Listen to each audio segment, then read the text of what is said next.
Geosynchronous orbits are weird. On the one hand, satellites in geosynchronous orbits look from afar like they're orbiting the Earth just like any other satellite. But from down here, they appear to be floating, stationary 36,000 kilometers above our heads. Because by definition, a geosynchronous orbit is in sync with the rotation of the Earth. It takes the same amount of time for one orbit as the Earth takes for one full rotation. So even though it's orbiting like normal around the Earth's center of mass, it's stationary with respect to the Earth's surface.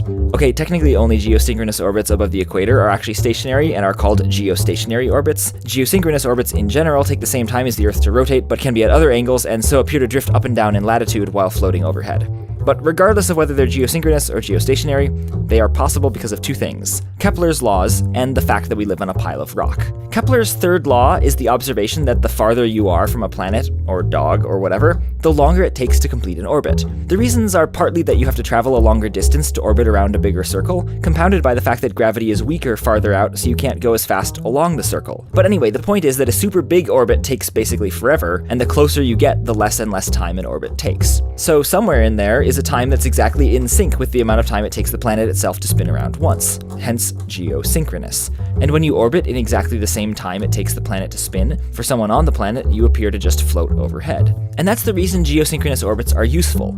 If you can put a satellite just floating above you at all times, it'll also be floating above most other people and places on your side of the Earth too, and you can use it to send messages or television signals to them. Because while mountains might block the view between you, the satellite will always be up there with a clear line of sight. But there are two potential problems with geosynchronous orbits. The first is, they don't always exist. The faster a planet is spinning, the closer you have to be to it in order to be in a geosynchronous orbit. So what if the planet is spinning so fast you'd have to be inside it to be in sync? That's certainly a potential problem if you're orbiting a ball or dog or something held together by internal tension forces. A solid steel ball with a 1 meter radius spinning once per hour only has geosynchronous orbits that are inside of it. But most things you can orbit aren't held together by tension, they're held together by gravity, the same force that causes you to orbit. And a planet that's held together by gravity can only spin so fast before bits of the planet itself start getting flung off. When a planet is spinning at this maximum speed, the physics works out that a geosynchronous orbit would exactly coincide with the surface of the planet. Stuff on the surface is basically orbiting. For any spin rate that's slower than this maximum, a geosynchronous orbit is farther from the planet's surface, and the slower the spin, the farther out the geosynchronous orbit is.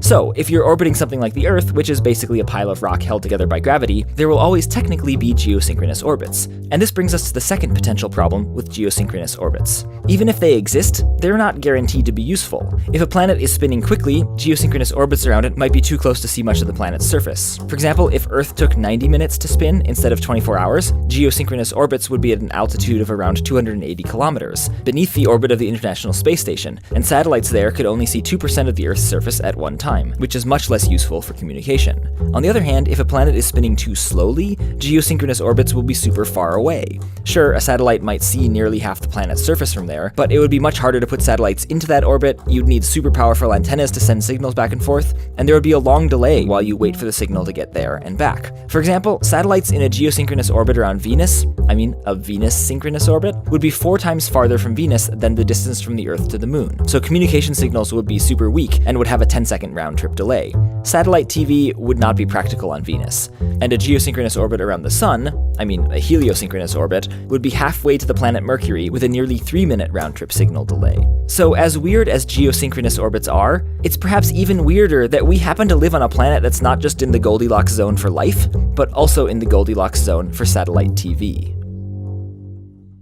If you're looking for the Goldilocks zone for giving, you should check out GiveWell, this video's sponsor and the nonprofit that researches and vets other charities for you. In particular, GiveWell searches out the nonprofits that immediately and directly benefit or save the most people's lives for the least money, like health and economic programs in developing countries. You can look at GiveWell's full charity recommendation list on their website, and you can also give directly to any of those charities or to a fund to the top choices through GiveWell. 100% of your donation goes to the charities. On top of that, GiveWell is matching donations from first-time donors dollar for dollar up to $100. Go to givewell.org to donate, and to make sure your donation gets matched, at checkout on the How Did You Hear About GiveWell question, select YouTube and then Minute Physics, or go to givewell.org/minutephysics. That works too. Again, at givewell.org, you select YouTube and fundraiser code Minute Physics to get your donation to GiveWell's recommended charities matched up to $100.